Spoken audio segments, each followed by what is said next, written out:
Hello, hello. This is what is this called? What is this called, BJ? Comics Uncut. Comics Uncut. And today's topic is going to be blacks in comics. So today we'll be talking about blacks in comics, diversity, yada yada, what everyone thinks about this stuff, and we'll go through we'll keep this focused because a lot of times when black folk talks about this stuff, they get hyped, they get heated, and they get off track. So we're going to try keeping this focused today. So actually, what we'll be talking about is the comic book industry, blacks in it, and actually what blacks should do being proactive going forward when trying to achieve creating comics. So actually, we're going to start off with the first question, which is, what is it? What is it, Bijar? Well, just diversity in comics. I mean, basically, you've got so much available and everything, but people recognize, there are not very many minorities in comic books and stuff like that as far as characters. And why is that? If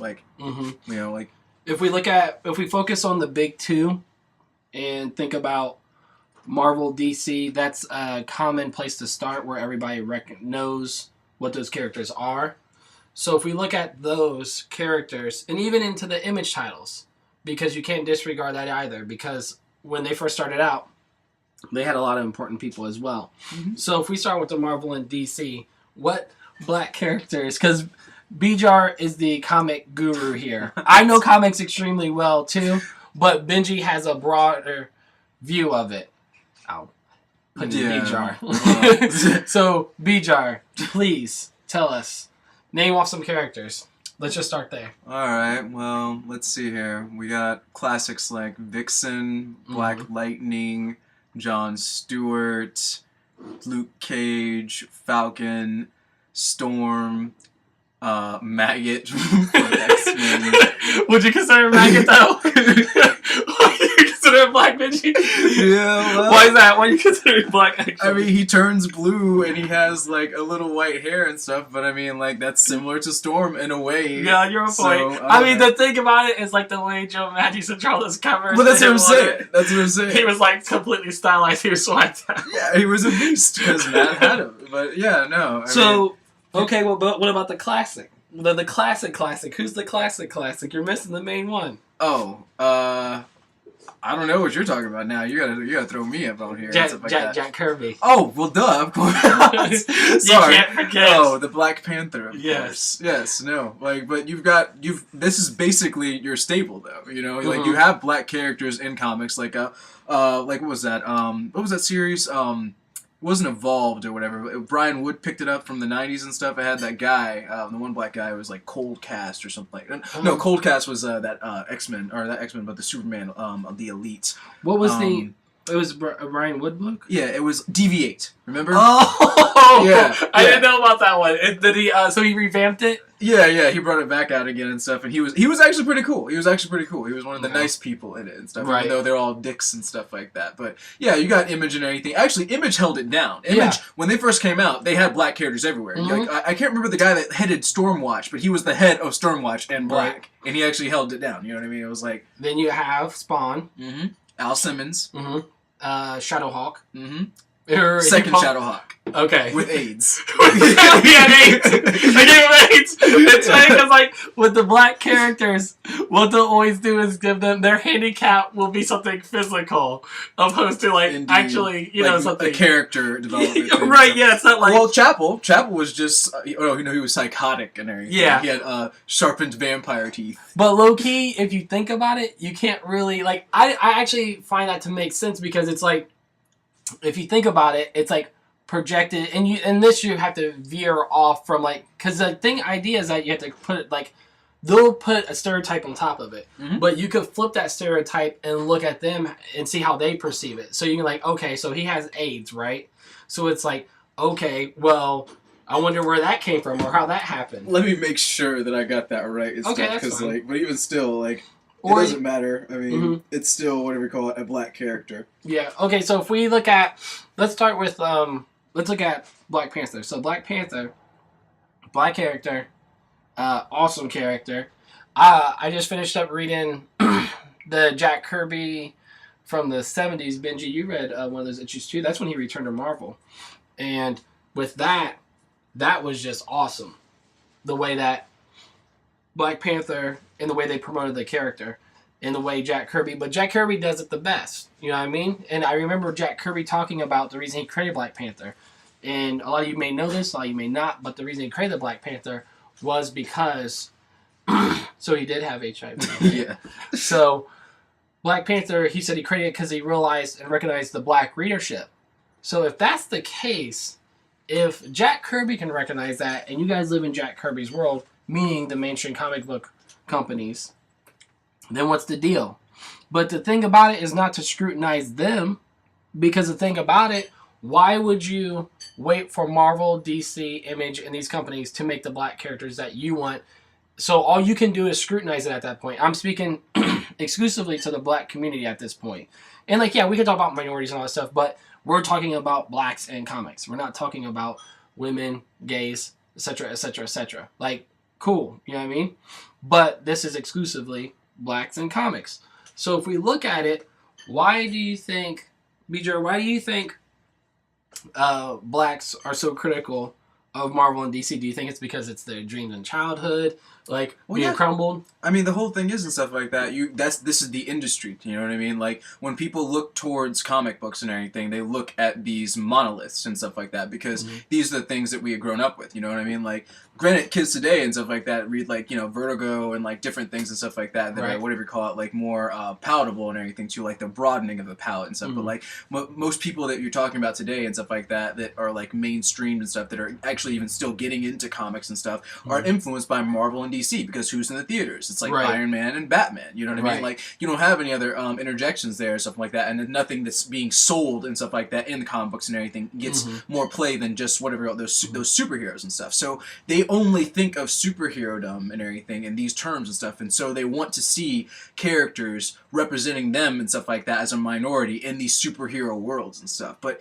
even on that end, you know what I mean? Like, why is it so limited? You know, like, why do these people and stuff like that have to be superheroes and stuff like that? Why can't you make a comic and stuff of your own that would be, I'm sorry, I'm getting ahead of myself and everything, but why would the comic be, whatever you call it, just like superhero based and stuff like that? Why can't this black character be something other than a superhero or whatever you call it? Like, even in that end and stuff like that, like, why do they have to be involved in Marvel, like, dealing with Wolverine and whatever you call it, like Captain America and stuff like that? Why does it have to be that world alone that these people exist? Right. Well, actually, let's look at when they turned Nick Cage.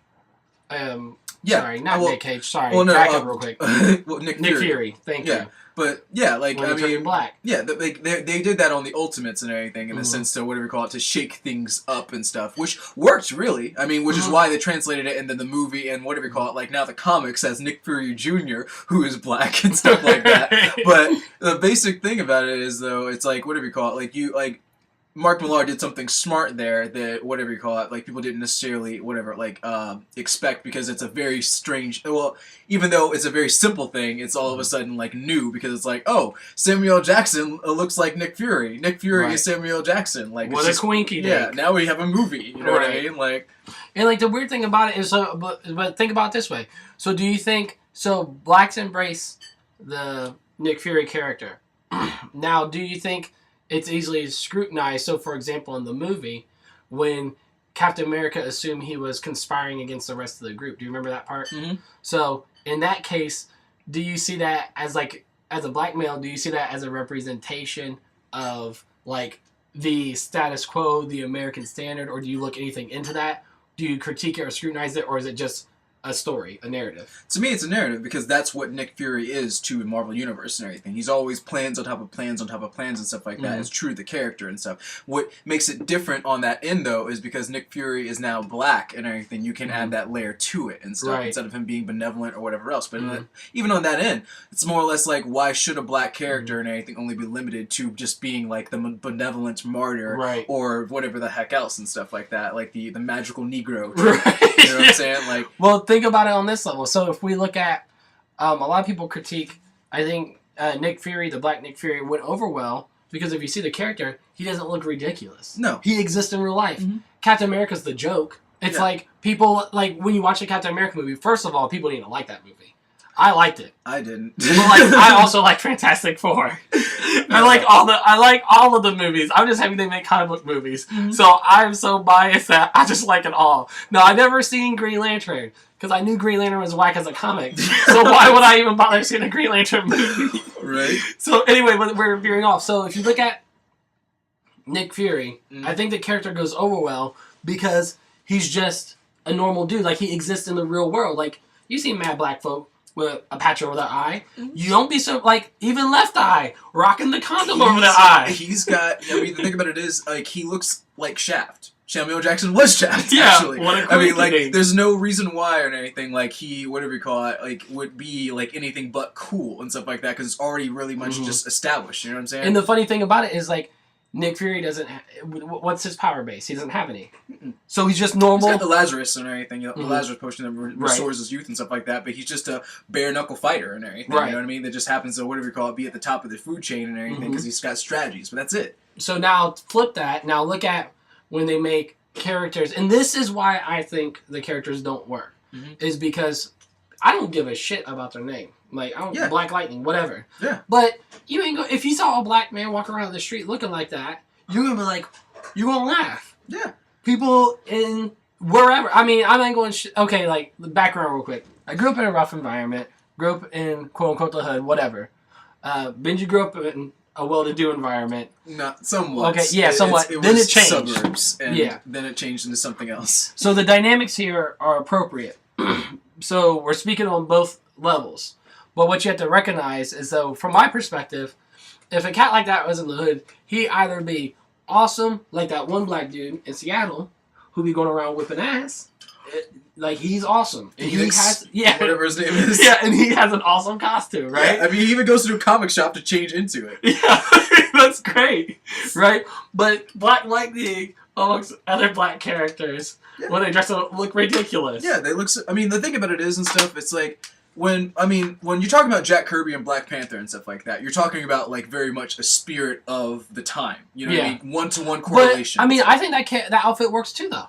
But because it's simple. That's and what he I'm covers trying the to say. face. Well, that's what I'm trying to say. Because the thing about it is, and stuff, he didn't try to make it like whatever, like this gaudy, it wasn't like Wolverine cop out, whatever the heck else and stuff like that. It was like this dude is black. He is a panther. He is sleek. He kicks ass, and he's got ESP, all this other shit. You know what I'm saying? Like runs the kingdom. You know what I'm saying? He doesn't have to be like whatever you call it, like what else does garish he need? and stuff, wearing a flag or whatever the hell else. You know what I mean? But like when you're talking about like whatever, like new black heroes and stuff like that, like Black Lightning, like he does look silly. He's wearing a diamond mask and goggles or whatever the fuck on top of that. And is stuff. He a rapper? And then is he a rapper? I mean, he might as well be part of the Parliament Funkadelic. You know what I'm saying? Like, there's no fucking whatever you call it. Hey, but that would be awesome, though. That would be awesome.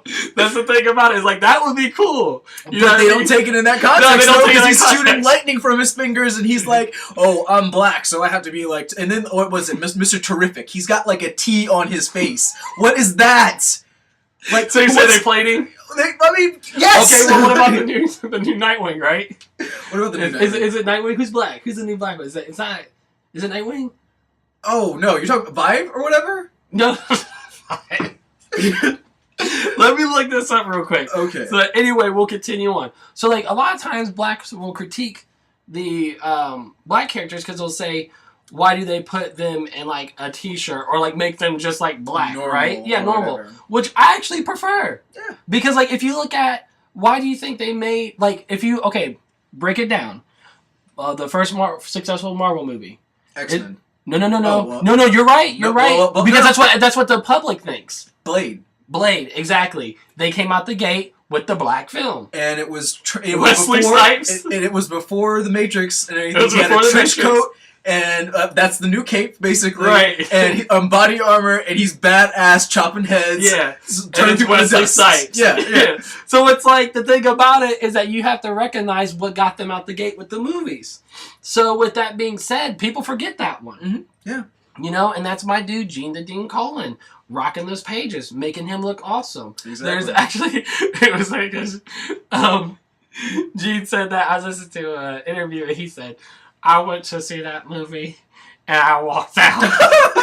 It's nothing like I created, but that just shows you the signs of the time. You know what I mean? Mm-hmm. But they adapted it though. You have to, and it adapted well. You know what I mean? Like just like Black Panther's introduction and stuff like that, it came at the time and stuff like that, and then therefore whatever it preceded itself. You know what I mean? Like, but even further than that though, like with like I was talking, what I was talking about X-Men, like you're talking about whatever you call it, basically superhero costumes themselves and everything, like changing entirely. It's from like whatever you call it, like because like the New 52, they don't have those strength waist belts anymore and stuff like that. You know what I'm saying? Do they have like have jeans on or full something? body. No, they just have full body costumes and stuff like that. You know what I mean? Like it's just like they're wearing a suit pretty much and stuff like that without like little like things and stuff. But basically, the superhero is becoming more and more modern, more clothed anyway. But black comic books and stuff like that, or black comic characters like Luke Cage, they don't dress up. You know what I mean? They dress like he's dressed like a normal dude. You know what I mean? And like the thing about it is like it's sort of proving the point, you know what I mean? Because it's like all of the other characters and everything are following suit. It's like they're wearing more technologically, like whatever you call it, like, oh, okay, like my costume isn't just a thing and stuff like that. It actually works for me. Yeah, it's a functioning outfit. That's why Wolverine worked well. Yeah. Because like why the other ones were wearing costumes, he just walked around with his leather bomber jacket like riding his motorcycle, smoking his stogie. Yeah, just killing it, you know what I mean? And there's plenty of and that's the best like character. They all love him. But you gotta think about it on a deeper level. When did Wolverine come out the gate? And he was awesome because when Wolverine first came out, he was whack. And I know people will be like, no, he was awesome then. It wasn't that. It was when Claremont got a hold of him. Exactly. And he put the brown costume on. Yeah, because as soon as he took him to Japan and stuff like that, he was writing Wolverine and stuff like that. But at the same time and everything, though, like, he, whatever you call it, like, he played Wolverine for a long time because Wolverine got his ass beat every time and everything because he could heal and stuff. And they didn't want him they didn't want him chopping people up because it was the comics code and stuff. But then he went to the Hellfire Club and he's the only one that can survive and everything because he gets beat up and stuff like that all the time. And he was just killing niggas and everything left and right. Oh, man, I gotta stop cussing. No, it's fine. It's all good. Go with it. But either way, whatever you call it, like, the whole thing is, though, and stuff, like, after he turned into that brown and black costume and stuff like that, it was like he became himself. You know what I mean? He became the animal and stuff. Think about it on a symbolism level. He put on the brown costume. He became black. Pigmentated. Yeah, he got the melanin. Yeah, right. So it's like, that's when Wolverine became awesome. He wasn't interesting when he came out the woods with the whiskers. And like, get that white Wolverine out of here. Exactly. Like, we're trying to make him into a teenage werewolf and stuff. So if you actually think about it and break it down, like you were saying, B-Jar, if you push the comics, like, and it was Grant Morrison spearheaded that idea. Exactly. Streamlining, they had on the black leather. With the new X-Men and stuff like that. And people hated the first movie because they didn't have on the costumes. But it was ridiculous to have it, because why would you look at that or whatever? Like, why would people walk outside in yellow spandex or otherwise? Yeah, they would get laughed at. Exactly. And I mean, the thing about it is, the thing about it is, even though, whatever you call it, like, all of the characters, like the Avengers and stuff like that, they're all pimped out and stuff, like, via the Ultimates and everything, but those costumes are modernized. You know what I mean? Like, Captain America is wearing body armor, and it just happens to have the American flag nostalgia going for it. You know, but you turn it black and it's like a fucking like tactical suit. You know, but you gotta flip it and you gotta realize that was completely marketing also, because they revamped that character and he got popular again after 9/11. Well, you know Ultimates and everything, for me, but for lack of better. But that, I mean, when did Ultimates officially come out? Was it prior to? It was post. It was post. Yeah, post. So it's like, they had a reason for Captain America to exist again. You know what I'm saying? Actually, I might be wrong about that. I think that, because, like, Ultimates came out right after, whatever you call it, X-Men and stuff like that. Like, because X-Men had, like, a year's jump. X-Men and Spider-Man were the first Ultimate line, and then Ultimates came afterwards. So I'm not sure. I don't think that the, whatever you call it, I think that it might have come out beforehand, potentially. Okay, well, and that's fair enough. But also, like, look at his resurgence, though, because prior to that, he was garbage. Yeah, period. Right? No one cared about him. So when that reality came into play, patriotism and everything else came back around. Then this ain't about politics. You know what I'm saying? It's just the obvious. We're just stating the obvious. So recognize that. So, in conclusion of this aspect, if you look at the black character in a costume, you should be happy that they do not make them ridiculous. Because when they make them ridiculous, and like, the thing about it, Luke Cage, I never read an old Luke Cage comic. Now, I know about the story about, like, him going out to space and, like, getting his car or something like that. Like, there's, like, somebody took his shit out to space, and What? he has like a quote. And like I said, don't critique me on this because, like I said, I don't even. I told you I didn't read the fucking comics. I don't know anything. But about yeah, this. it's like straight up. That sounds they like make him blaxploitation. He's like, yo, sucker, whatever they took from him. that sounds like aphrodisiac. It's ridiculous. That one Jim Rugg book, or actually the Jim Rugg book. I love it, but, right, yeah, but- it probably is. And like, but it's supposed to be that's supposed to be blaxploitation. Right. So he might be riffing on not riffing and stuff like that, but yeah, inspired by that. Completely. And like, we'll obviously, put in the reference, because like I said, we don't know it off the top. We'll have to research it. Anyway. Yeah, I don't know anything about that. So, but Azzarello's Cage. Yeah. And like, the thing about it is that people were upset about it. The blacks, comic book fans, were upset about that. One, because it came out in Black History Month. Oh. Okay. Fair enough. But like, okay, fair enough. But like, you have to realize, for some reason, they forget Marvel is a company. Exactly. It's like, what do you expect from them not to do? PC, like if we don't do this, then what are people going to say? Right, you yeah. know? So it's like, and I'm not saying, and what I'm saying is like, don't be satisfied with that, but make your own shit. Don't sit there and bitch about it. Because when you look at and read the fucking comic, I read the fucking comic. It's dope. Mm-hmm. People like hated on it. They're like, it's great. It's a they're great like, it's in the hood, and he's sitting with prostitutes. And I'm like, so what? What? I can he- show you white comics that do that Hero too. for hire. What do you expect? If Exactly. he did Black Panther and stuff like that, I guess people would still have a problem with it. Right. Being whatever you call it, like Black History Month and Yeah, here's Black Panther. Well, I'm sure they put out a Black Panther comic. You know what I mean? Right? We just have to research that. But the thing about it is like, what do you want as a black community, right? Mm-hmm. So if you want a fucking black comic, then make a fucking black comic. Because like, if you're waiting for these motherfuckers out here to do it for you, it won't happen. It ain't gonna fucking happen. They You're don't gonna care. completely scrutinize. It's like, why would you wait? And that's the problem, is that they always wait for white folk to promote their idea, like to be like, allow them to fucking do something. But even beyond that, granted, Dwayne McDuffie, whatever you call it, like Brian, not Brian,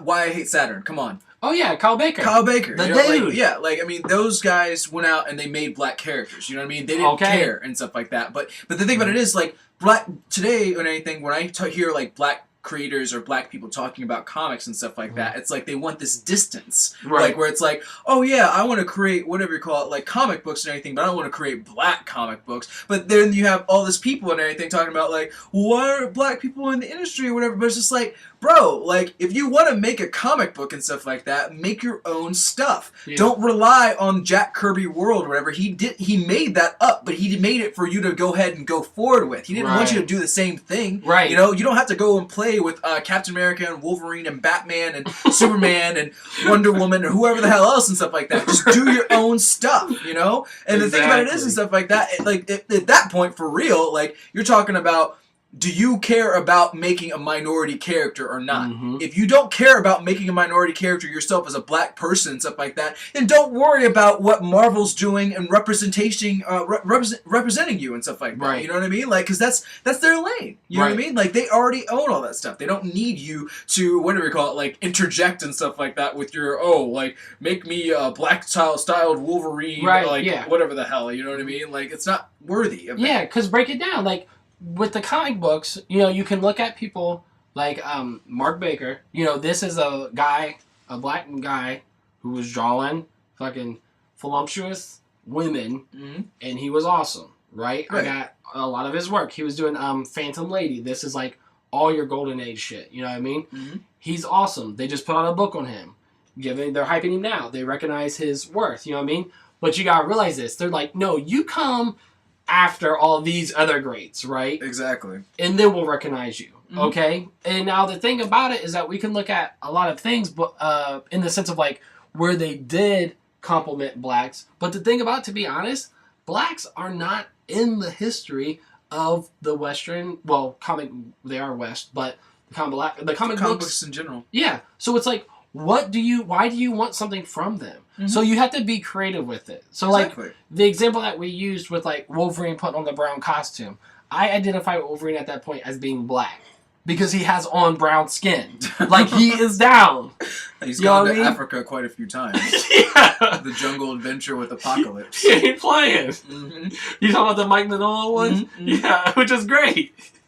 So it's like, You have to recognize and play with it. Oh yeah, I should say it's a savage land, but okay. I'm sorry, those people look pretty black to me. Right? On your own point.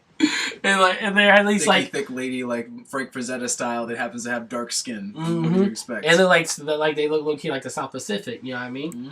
So if you actually look at it and actually like sit down and stop like scrutinizing it and actually be creative with it, because it's malleable, you can play with it. You know what I mean? Because it's like comic books have become so rigid that that everybody's conservative now in the industry. Yeah. So like the thing about it is like blacks will continue to wait on the fucking industry to let them in, and it ain't ever going to happen. Why? Because you were never involved in it. Yeah, because but think about it is, all they want to do is basically like carry on the fan fiction. You know right. what I mean? And it's just like, that's not worthy of talent. You know what I mean? Like a person that's going to break into the industry is going to create their own setup. You know, they're going to create their own world. Exactly. Millar didn't come into Marvel writing whatever the heck. You know what I mean? Right. Like he wrote his own stuff. You know, humble beginnings. You know, you have too many people and stuff like that that are just currently just looking to enter the industry and stuff like that to write one of these whatever famous fan fictions and stuff. And I mean, it's just like, that's not where comics need to go right now. We need to be outside of that anyway.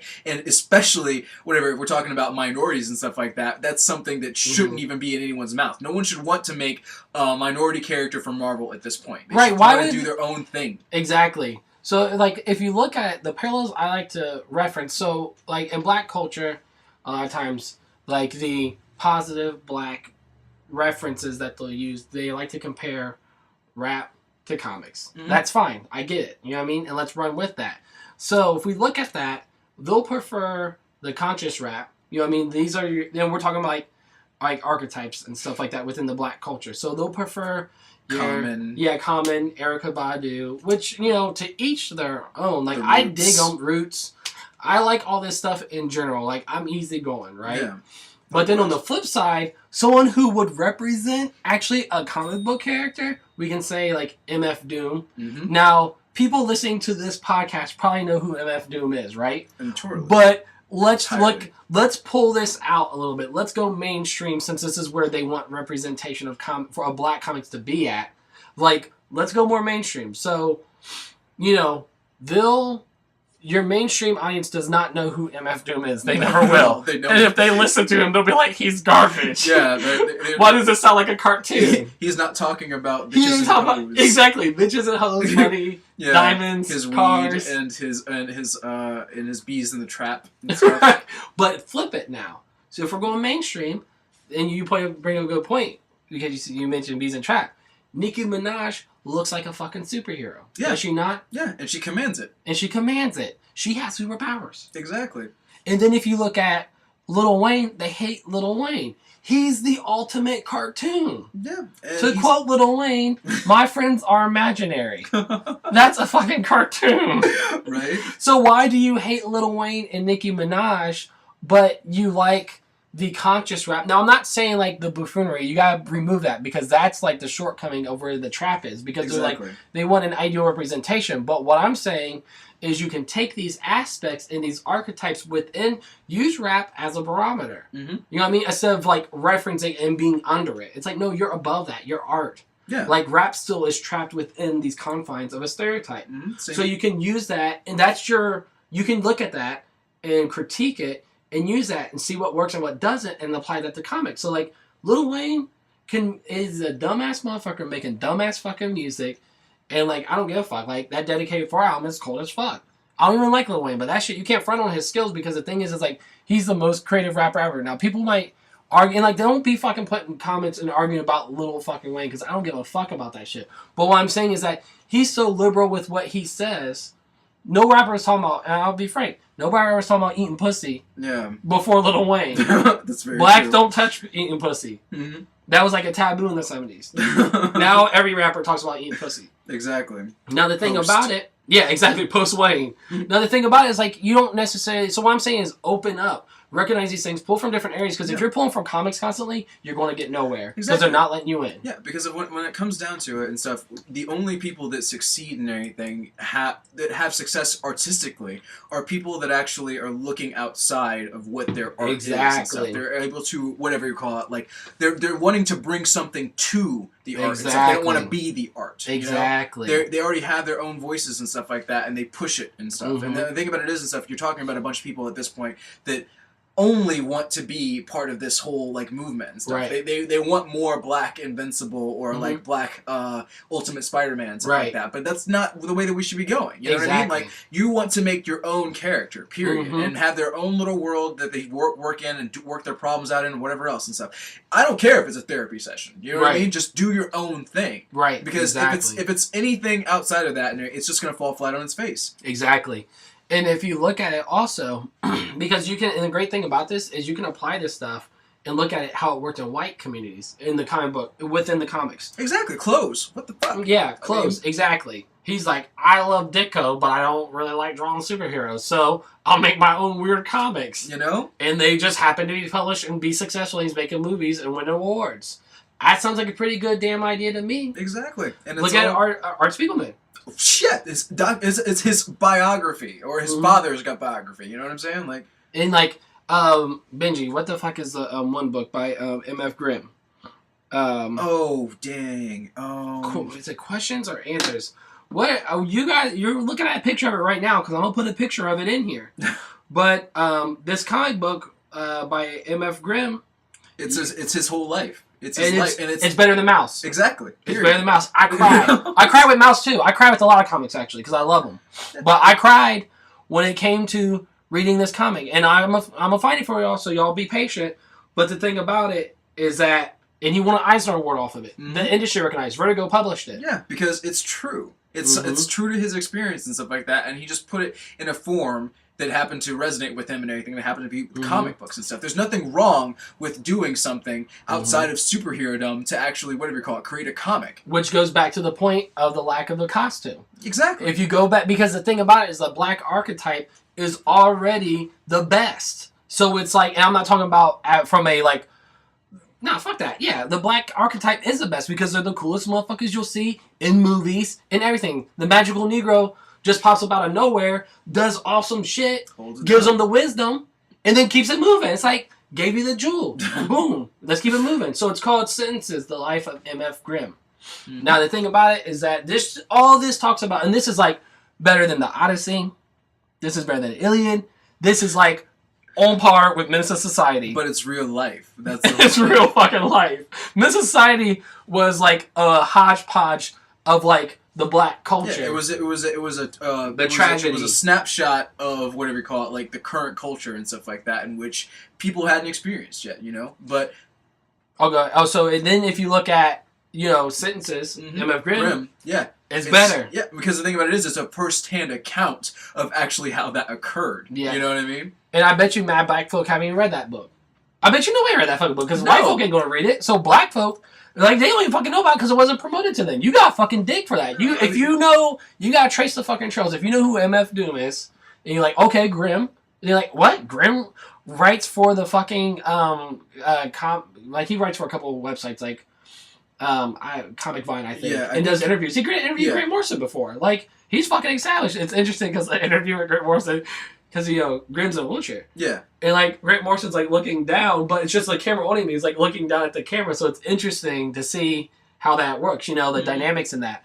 It's not funny, it's whatever, it's just interesting. Yeah. So, like, he's doing his thing, So, why these motherfuckers up here complaining that Marvel and DC aren't providing shit? Exactly. I mean, step your fucking game up because that motherfucker found a hole and he's in a fucking wheelchair. Well, that's what I'm trying to say. I mean, like, who gives a shit about what Marvel and DC have to say about anything? Why do we have to have this validation of these companies and stuff like that to actually do work? If you have the talent to write or draw, if you're competent, to put together a comic book and stuff like that, you're selling to people. Mm-hmm. You're not selling to. You're not looking fans. To whatever you call it, like to get like the person that's reading. What's that one like? Grimm Fairy Tales book and everything that's all like Oh, halfway erotic or whatever. Yeah, like, any of that shit. you know, Benji. like I mean, but I mean, like no one cares and stuff like that about that kind of thing and stuff. If you have good work, they will read it. You just have to put it out there in front of them. And the thing about it is, like, you should be saying fuck the comic book industry because it's in the fucking ghetto right now. Like, comic book industry is in the fucking ghetto. They have Christ in Marvel comic books. Do they really? They are talking about Wolverine believing in God. Yeah, that's right. What the fuck is wrong with comics today? That is where it starts. And like, the thing about it is like, because like blacks ain't fucking with comics. Like we're talking like your mainstream, like your normal person. Like I grew up with 4 black sisters, and they would always be like, "Your comic books are whack," right? They would always clown them. And the thing about it, they came around obviously. But the thing about it wasn't until I became awesome at it. Now the thing about it, so if you bring that shit, because like the ultimate critic is always going to be the black woman, rather it be the mother, the sister, because they'll straight up tell you they don't lie. You know what I'm saying? They ain't gonna lie to nothing. They keep it too real because there's too much tragedy involved. Mm-hmm. So when you go through that channel, you are above comics at that point. So when you create something, it's automatically going to be awesome, and they're going to support it because like blacks are the ultimate consumer. Right. So it's like, if blacks are the ultimate consumer, they buy everything that comes out, and we keep this motherfucker running, and we ain't even got no fucking... like, imagine if we were in a position of where we had access to money and resources and stuff like that. Look what we did with rap music. Right. Look what we did with jazz. Jazz competes with the classicals, and these motherfuckers just turn out albums every month.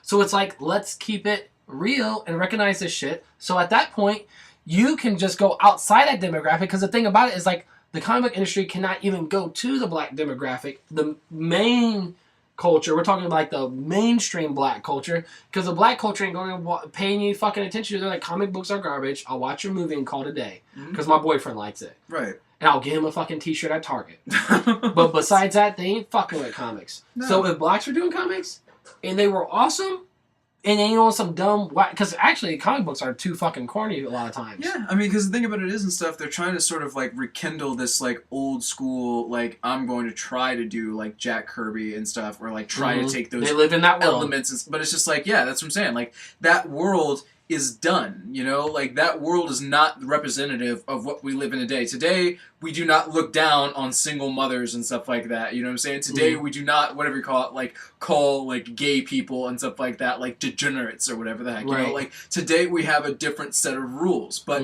for some real reason and everything, people want to try to continue this in the comics industry, and it's just, it's not there, you know? Like, if you're talking about, like, because I'm sorry, like, I mean, when you're talking about, like, black people or minorities in general and stuff like that, you're talking about ground floor. You're talking about real life at that point, you know? Right. And that's the person that can tell a story and stuff like that people really haven't heard before. That's why we look at, like, things like Menace to Society or otherwise, you know? Because it's like, this is something that has not yet been experienced yet. This is something that people, whatever you call it, like, have to, whatever, to see and notice, you know? And this can be brought to comic books and stuff like that, but people can't be looking for, whatever you call it, to create that whole, like, white bread experience of Americana and stuff like that for comic books, because they weren't even meant to be that in the first place. Jack Kirby wasn't making comic books to be like corny and stuff like that. At the time, no one knew who the hell Thor was. And stuff. No one knew about Norse mythology and stuff like that. He was introducing that to them. When he took them to the fourth world and stuff like that, he was exploring all kinds of stuff.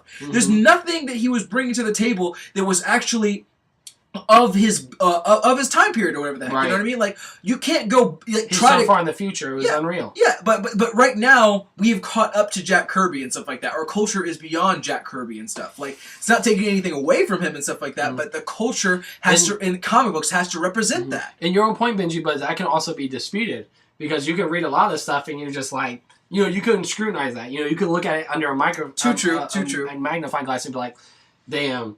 You can see like Jack Kirby's still ahead of them. Yeah, no. Because like I said, they're just now getting what's the what the mother box. Yeah, mother box. Yeah, no, that's the iPhone doll. They're just catching up. You know what I mean? Yeah. So it's like, and that's still primitive compared to the mother box. Yeah, and I mean, but like that's what. Go ahead though. Sorry. No, but no, that's very true and stuff like that, because a lot of the stuff that Jack Kirby came up with and stuff like that is still like incredibly ahead of its time and stuff like that. Now, like Tezuka or otherwise, and everything, right, are basically pioneering and stuff. But well, no, your own point though, because if you break it down, actually look at like how prolific he is. Like the 1 year Jack Kirby drew like I don't know, something like fucking, what is it, 1,600 pages or... Jesus, really? It was something ungodly. It ended up being like 5.5 pages a day.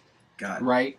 And the thing about it is that, so they may catch up with one aspect of it, which is like, you know, his newsboys maybe, or it's like some goons on the street fighting, you know. But they haven't even caught up with the cosmic aspects of it. But even on that end though, there's still like, because the thing about it is, Jack Kirby had a story to tell. You know, like wherever, it doesn't matter what company he was working for and stuff like that. He already had in his mind, I want to say something. You know what I mean? But today's comic creators and stuff like that are actually just trying to say what Jack Kirby said all over again. They're playing in his world, and it's not there. You know what I mean? Like, you're not Jack Kirby. Well, never mind. I'm gonna say names and stuff. Well, like it's that, okay. Well, hold on. Let's back up because we're veering off topic, which is fine. You know, it's all right. But we'll say that for another time because we love Jack Kirby. Well, we've been talking about Kirby. We do. So, like, what you have to let's pull it back around to like the black culture, black community. So, in conclusion.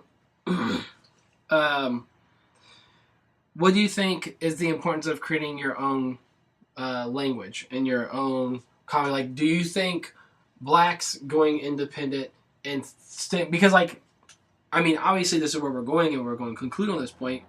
But do you think the importance, like, the key is for blacks to show and improve, basically, like, make their own thing outside of the mainstream and create their own shit? Now, I'm talking like, you know, a black con, because there's a lot of those. You know, and actually, a lot of them are in churches. Exactly. You know what I mean? So it's like... So you go that far with it, you know? Right. But what do you think would be... Because you can sit here and critique, and we've been talking about the entire time because we've been reinforcing positive messages on what we should do. So do you think, in conclusion, what would you say your closing words are about that? I'm just saying that I just think that black creators need to not only, whatever you call it, like, decide whether or not they actually care about making a minority character group to represent themselves and stuff, and within whatever the comic industry, but on top of that, like, they shouldn't be limiting themselves to creating comic books for, like, whatever the establishment and stuff. They need to go ahead and go to, whatever you call it, like these independent publishers and stuff like that, or to like flyer up their town and stuff like that about their comic book, you know? Like, they need to put out, whatever you call it, like enough messages and everything that to know that to let someone know that they are creating something, to know that they are doing something, and then actually bring it to people and stuff like that. Put it in their hands to say, hey, I'm a black person that does comic books and stuff. Like, it's not about stealing business or whatever the heck else and stuff like that. It's just about actually saying, I'm a creator that does something, as opposed to, I'm a creator that has a job at this company. You know? Like, there's no reason why, whatever. I mean, because, like, this is a creative industry. You know what I mean? Like, that means you can actually create to do something. And stuff, you know what I'm saying? It's like, literal. You create your own thing. It's pretty literal. You don't need a job at whatever the heck, you know what I'm saying? You don't need to appease, whatever you call it, the comics culture and stuff like that, like Bleeding Cool and TSJ or TCJ and everything, you know? Like, you need to be doing your own thing. And then they'll notice you, you know? Because at that point, your work will be out there, and then people will be able to judge it. If you keep just submitting to companies and stuff like that, then whatever you call it, like, yeah, that's all you're going to get, you know? That's all that anyone's going to ever know about It's insanity. You know, the definition of insanity. You know, it's the repetition and repeating and getting the same fucking result. Exactly. So it's like, cut it out. And, like, I agree with you. And to further the point, like, where I stand at it is that I think, obviously, collectives always work and these kind of things. But if you have... Because history, they like to be very extremely linear and dictative of what they promote, perpetuate as a movement, right? And we're all recognizing this. You know, we all know, and like the thing about it is that, you know, white folk, they do not listen to rap music, right? Now the thing about it is that they will, in general, if it's on the radio. Or a ringtone, whatever, like, who gives a shit? But if you look at and, like, the reason I like referencing the rap industry is because, like, this opens up a dialogue exclusively to people who know about it. If you're in the know, then you know. But if you don't, then you don't. Now, the thing about it is, like, I don't even listen to rap music. But I can see... Neither do I, really. But I can see it, and, like, I know my shit, so don't try to challenge me on the fucking rap music, because I'll shut it down. You know what I'm saying? But let's look at... I just have to make that clear. But Benji, I got it on deck back there. Mm-hmm. But the thing is like, I've grown past that because I'm a grown-ass man. I'm not a kid. Like, anyway, the rap industry is completely based off of marketing now. So if we look at people like Trinidad James, this guy is ridiculous. He's saying absolutely nothing. He's a one-note song. One-trick pony? Oh, one-trick pony. He's a walking billboard, right? Now, the thing is like, a lot of people are like, oh, what has black culture come to? And stuff like that. It's like, nah, fuck that. Look at it, recognize it, and see what that nigga's doing. Mm-hmm. So it's like, don't look and scrutinize it. Take what he did and apply that to comics. That's the beauty of it. Exactly. Is that you can take these aspects and apply them directly to comics, and you don't even have to perpetuate the stereotypes. Why? Because you're above that. You're smarter than that. So, and I'm not saying, like, make consciously aware, like, don't go back to Africa. Please don't. We don't need that. Like, America, this is the new Egypt, so just chill here. We're good here. Obama's in office. You got it going on. The point is, Michelle doing the Dougie. Right. So the point is that if you look at outside of comics and bring those influences of other black cultures and quote unquote the hustle into this aspect, then you have a driving force. And what you want to get attention of, if you want to get attention, start making fucking money or start getting like big viewership. Mm-hmm. And the thing about it is that white folk they're always voyeuristic to what blacks are doing. Like, they put cameras in the hood for that reason. They have cops on every corner for that reason in the hood. This is why that is designed. They're voyeuristics to black culture. So, run with it. Take it, because if not, you're going to sit there and keep complaining about why Marvel isn't giving you... Like, the only credit you'll get is John Romita Jr. drawing Black Panther, kicking Captain America's ass in Africa. Right. Wasn't that... That was Reginald Hudlund. It wasn't Dwayne McDuffie that did that, right? It was Reginald Hudlund. Yeah, I'm not sure actually who. You're talking about the writer, right? Yeah. I'm not sure actually. We'll have to look into that. But you guys will know this because we'll post the picture. So, yeah. I should also say and everything. That's the biggest thing I think. Actually, Brian touched on it earlier. Oh, you're fine.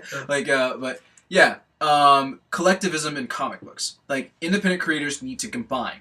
We shouldn't be separated and stuff like that, and this idea of whatever you call it, like being independent or whatever else and stuff like that, so many of these industries and getting our own shine or whatever the heck. Like, we need to support each other in order to actually, whatever you call it, like make an industry of our own. Because the only way that, whatever you call it, like you can actually do something outside of Marvel and Diamond and DC or whatever else and stuff is to actually build your own thing up. Mm-hmm. And stuff. That's what Image did.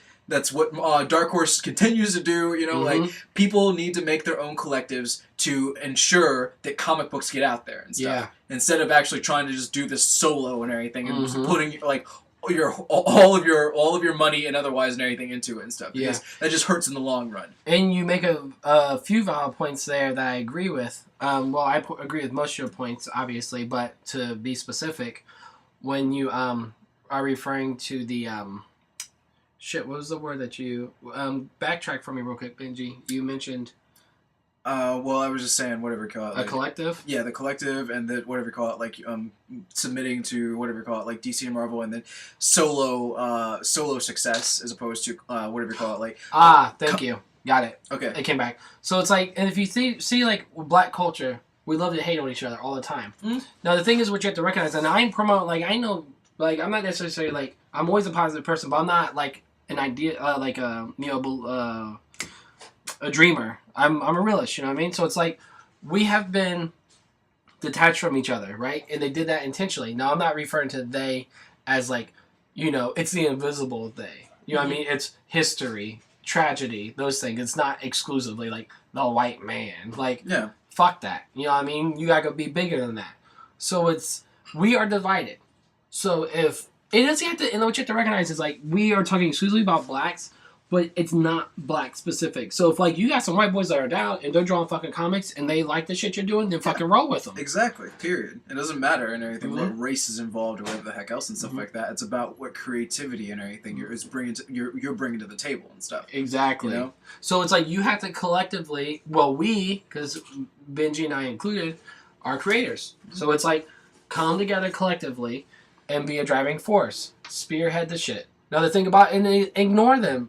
Don't sit there and try to, like, sell out to them and appease them. Like, fuck that. Like, the thing is like, And a lot of people will hate on Milestone. Like, I don't give a fuck. Like, I got all Milestones on deck. Yeah, all good. Yeah, it's all awesome. You know what I mean? It's all love. Because I love comic books, period. You know? Like, I'll read the wackest comics. Like I said, I like those fucking movies that everyone hates. You know, except, like, I don't like Elektra.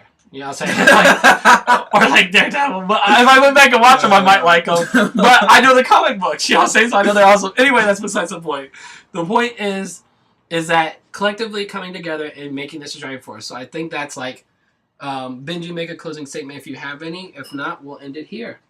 I think that's good enough. Yeah, Cool. Just come together, comic people, instead of trying to, you know, like, be separated. Mm-hmm. Divide and conquer don't work in this point. So, in conclusion to Comics Uncut #1, B-Jar and BCM are signing off. Stay tuned. Let us know if you dig it. If you don't like it, whatever. I don't give a fuck. Because it ain't for you then. Because, like, if you don't like our shit, I'm going to be straight with you. If you don't like our shit, that's because you're fucking conservative and you're myopic and we ain't got no fucking time for you. So it's like, keep it moving then. Don't even fucking push the down button. Don't even make a comment. And you will. So fuck it. Because that's what y'all do. So y'all go ahead and hate. And y'all stay tuned and keep listening to these fucking interviews that we do. And these critiques. Peace. Peace. My dad had a fire going one night, and I came down with all my comics. I mean, I had Inhumans #1, Defenders #1. I had old 12-cent Daredevils. I mean, in retrospect, I should have kept them and cashed them back in and got my money back and then some.